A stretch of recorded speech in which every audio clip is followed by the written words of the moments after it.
特朗普呢最强对手德桑迪斯正式宣布竞选，他能够成为最后的黑马吗？如果他真的成为美国总统，能够一改往届总统的强硬风格吗？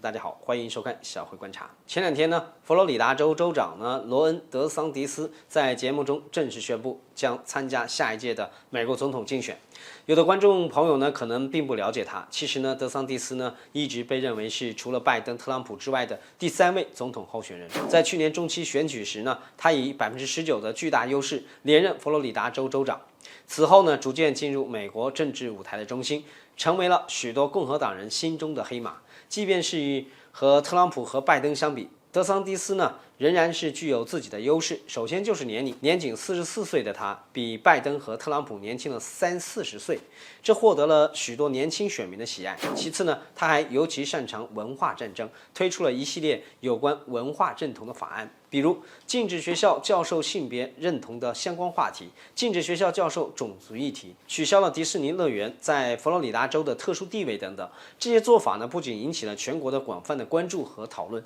更是赢得了无数保守派选民的支持。自担任佛罗里达州州长以来德桑蒂斯放下了民粹政客的表演，戴上了认真务实的面具。在他上台后他首先增加了教师的薪水，还推动了州内湿地保护，得到了教育行业和环保主义者的双重的支持，一跃成为全国名望最高的州长之一。在新冠疫情期间他又高举自由大旗，拒绝实行口罩令，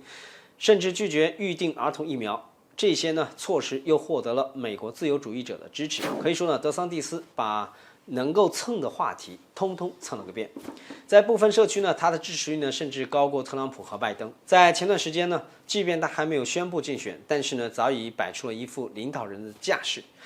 率领一个国际贸易代表团访问日本、韩国等国，寻求更多的经济合作。此外他还热衷于参加其他州的各式的活动，还有意将自己打造成社交宠儿，提升自己的外交资历。但这样的行为引起了特朗普团队的不满，双方进行了一连串的政治骂战，包括否认德桑蒂斯的政绩，抨击他太过年轻，没有执政经验的等等。虽然去年德桑蒂斯在共和党选民中支持率达到了52%，但经过了起诉风波之后特朗普团队大打受害者的牌，